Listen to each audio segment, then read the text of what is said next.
From the Lower Colorado River Authority, this is Wavelength. The creation of this new river authority will help electrify rural Texas. And so today, we gather here to dedicate this mighty structure, Buchanan Dam. But this has been a great organization for 60 years. It's going to be a great organization for a long time to come.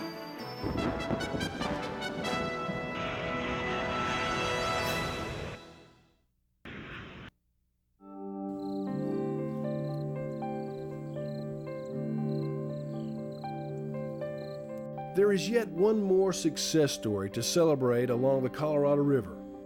Where fresh water meets salt water, there is a unique ecosystem.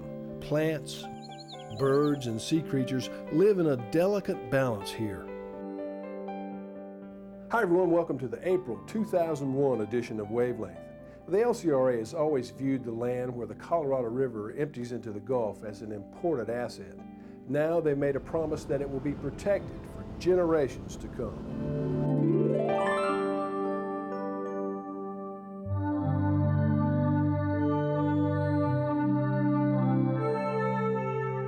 At the March board meeting, which was held in Marble Falls, directors authorized $2.7 million to purchase these 1,700 acres at the mouth of the Colorado River.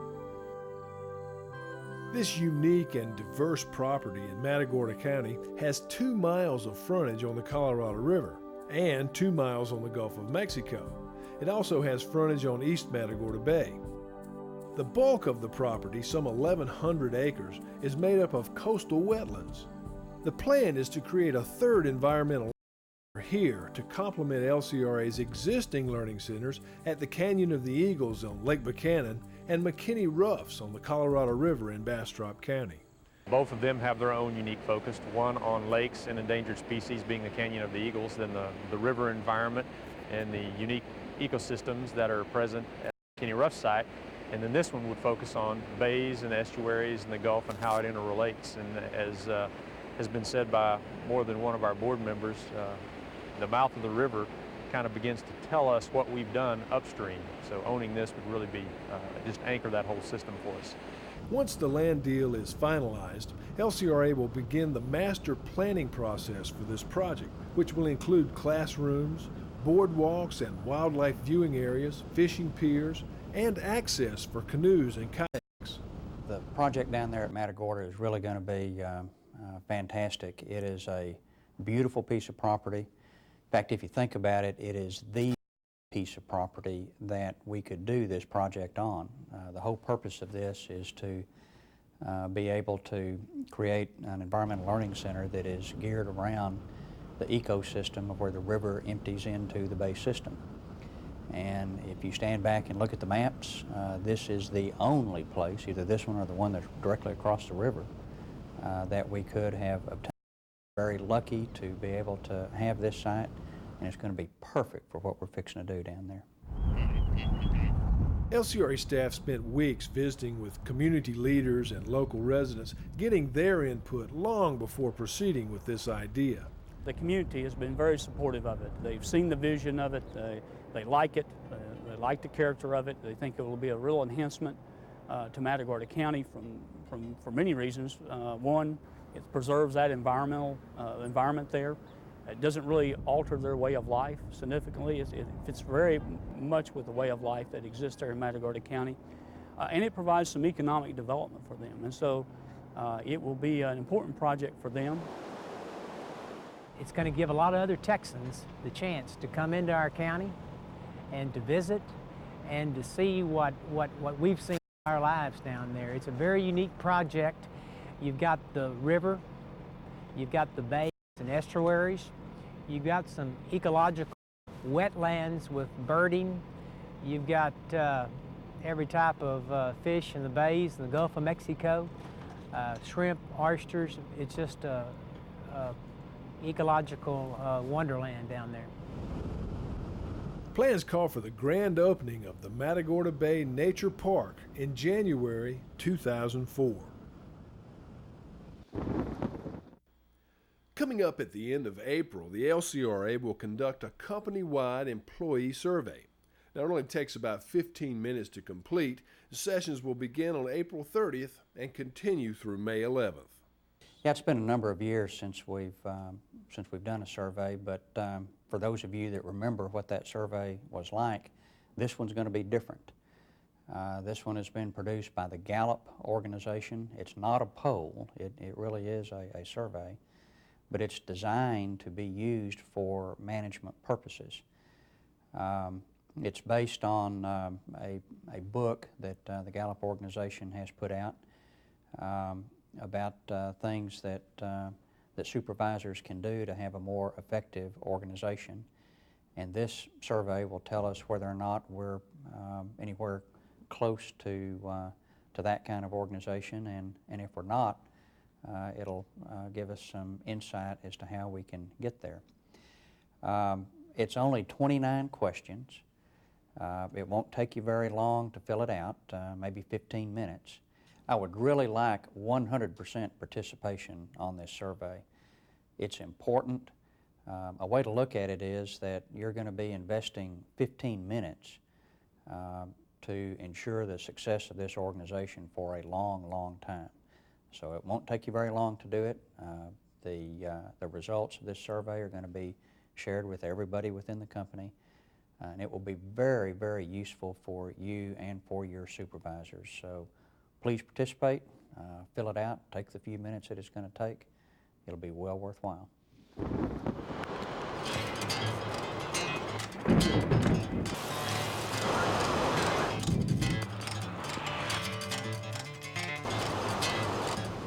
Imagine the worst possible flood event that could occur on the Colorado River, bigger than any of the massive floods that have roared through central Texas over the years. Scientists call this event the probable maximum flood, PMF, and that is the event that LCRA's Highland Lakes dams have to withstand in order to meet current state regulations. Back in 1991, the LCRA started engineering studies to determine what would have to be done to each of the 6 dams to bring them up to standard. That was the beginning of the 10-year, $50 million dam modernization project.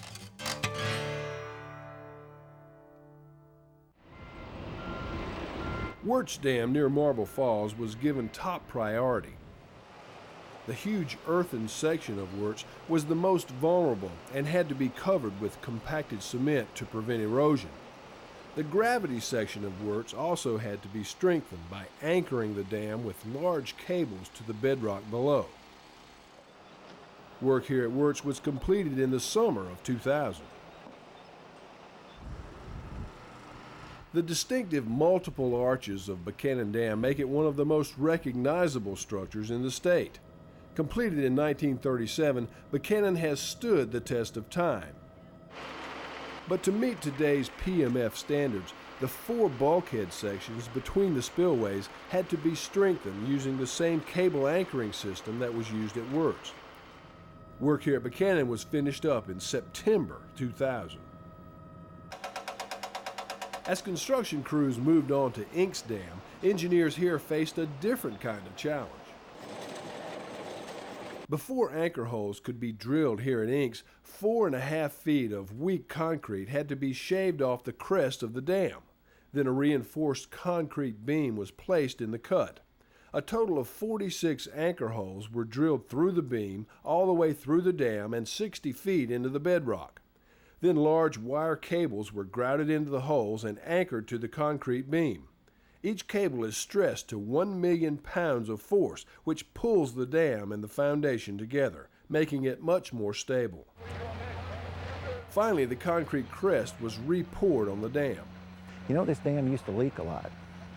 You know, used to have a lot of leaks or a lot of seepage through the construction joints. It seems that once we got all the anchors stressed, a lot of those have slowed up and in some cases have stopped. Work is starting now at Starkey Dam, which impounds Lake Marble Falls. The primary focus here at Starkey is on replacing these 10 bear trap type floodgates, which have deteriorated over the years. The new crest gates will be hydraulically operated and are being fabricated at LCRA's Rail Fleet Maintenance Shop in Smithville. This project will take about 14 months to complete. Look familiar? This is a scale model of Tom Miller Dam, built here at the Water Research Laboratory at Utah State University in Logan, Utah.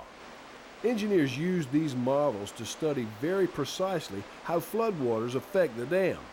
They can determine the best sequence for opening floodgates during a flood event and know exactly how many anchors will be needed to secure the dam before construction ever begins. Models have also been made for Wirtz, Buchanan, and Starkey dams.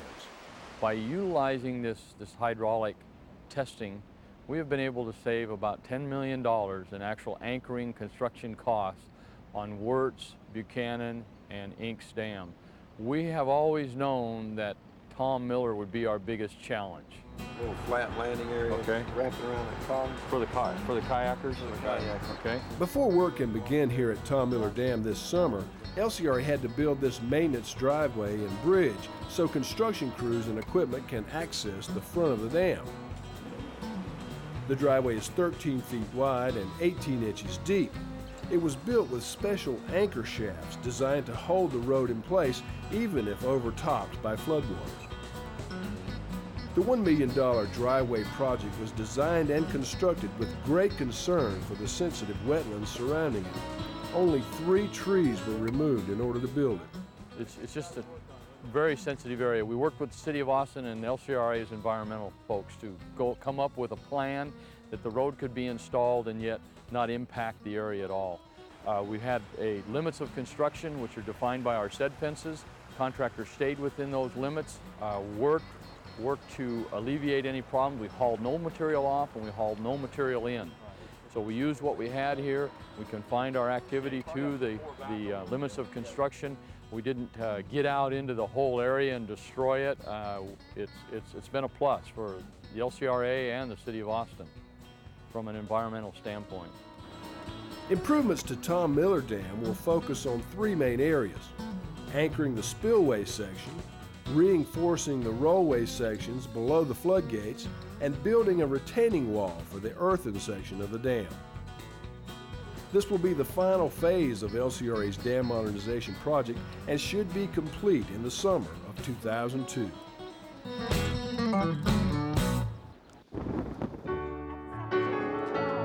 The Salvation Army Daycare Center. Food banks. A helping hand for the elderly. These are just a few of the ways your contributions can help those in need here in Central Texas, if you are a member of LCRA Employees United Charities.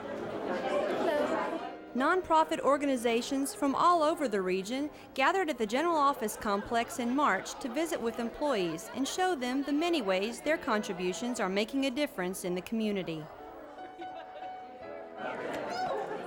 This little fellow is a member of Therapy Pet Pals.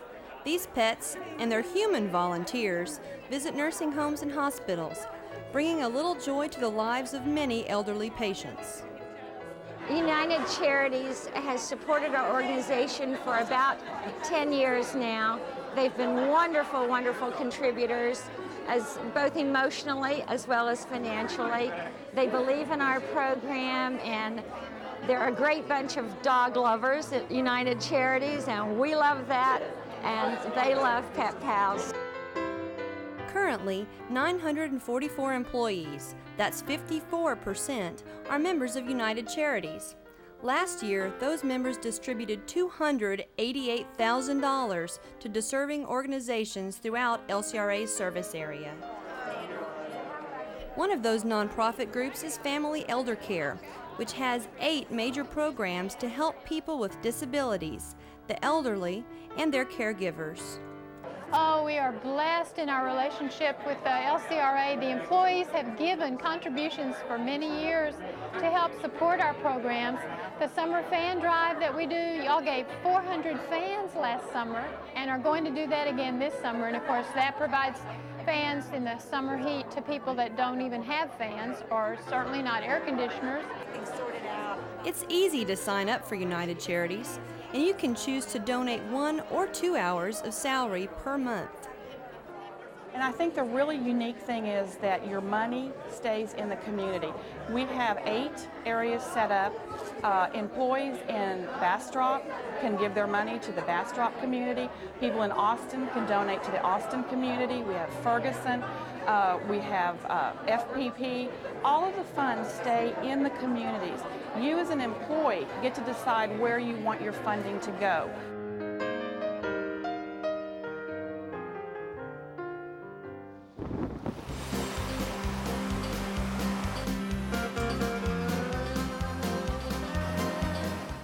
April marks the beginning of irrigation season here in the rice fields of South Texas.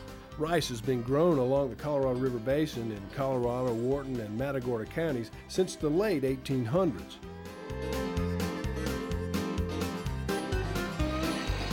Today, rice production is a multi-million-dollar industry and a vital part of the economy in this region. The LCRA provides water to rice producers through its 3 irrigation districts: Garwood and Lakeside irrigation districts located in Colorado County, and the Gulf Coast Irrigation District in Matagorda County. This year, the 3 LCRA districts will irrigate some 60,000 acres of rice. As with any agricultural operation, there are many factors that can determine the success or failure of a crop, most of which, like the weather, can't be controlled by farmers.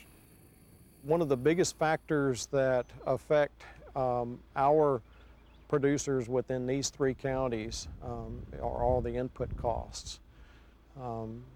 Farm input costs are escalating annually, and of course this year one of the biggest factors affecting our farmers on these 3 systems is fuel price. Fuel price affects the cost that we incur, to pump water to them. It affects their fertilizer cost, all of the chemical costs that go into production. Once rice is planted, the fields then are flooded with water. But just how does that water get there?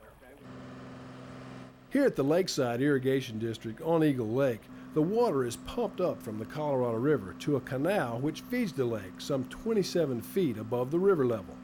The water is lifted up another 27 feet here at the Lakeside plant by these huge pumps. Gravity takes over from there and feeds the water through some 270 miles of canals to fields throughout the district. This winter, a routine maintenance project to replace these intake pipes at the Lakeside plant suddenly became anything but routine when this suction bay was drained of water for the first time in over 50 years. What we found when the water was removed was not only 2 to 3 feet of very thick, heavy mud, but a severe undermining of the building itself, to a point where we were immediately concerned for the integrity of the building. The decision was made to abandon the project and refill the pit with water to stabilize the building. Engineers then determined that the best way to deal with the problem would be to work underwater. So construction divers were brought in to do the job. Right now, we feel that the building is stable and we're going to make it through the irrigation season with the work that's been done. And solving some of the major structural issues by pouring many 100 cubic yards of concrete and grout, not only under the building but also in that suction bay, we feel that the actual foundation of the facility is stable now. Special rubber couplers were added to these pipes to reduce vibration in the building. Also, special instruments have been placed at strategic locations to measure any unusual movement in the structure.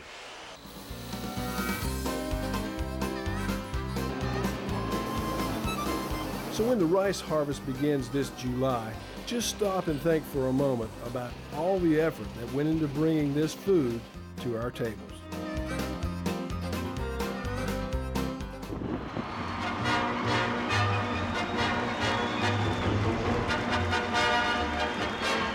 At this year's Star of Texas Rodeo, there was more going on than just bull riding and calf roping.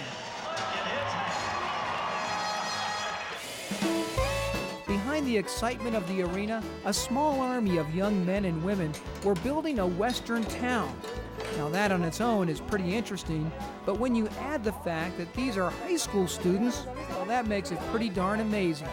The screw that originally was in the top part of this one, we're supposed to take that out and put it there, then the new screw goes up here. As part of the Building Industry Career Alliance, which is better known as BICA, professional tradesmen mentor younger kids. We're working to learn as a team how to put hard, heavy equipment together. You know, clamps, you learn names and stuff in case we want to do it in the future. When we get on our job site, we need to learn how to work with, learn how to cooperate, learn how to work with all our other teams. It's built by Travis High School. For LCRA's Kendall Bergren, being involved with the BICA program is a rewarding way to help intelligent young people who are not college bound. It's just a way to get the kids exposed to the great opportunities in our industry. And also, from the industry side, they have a huge demand for workers, and that's why they support BICA.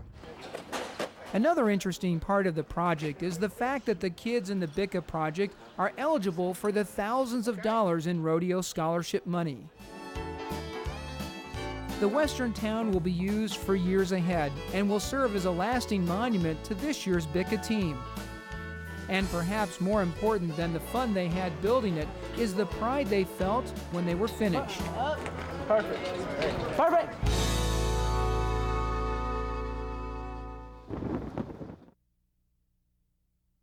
It's being called a history-making deal, a proposal to tap into a new source of water for San Antonio. Legislation was filed today that would begin the process of allowing San Antonio the right to tap into the lower Colorado River Basin, just east of San Antonio.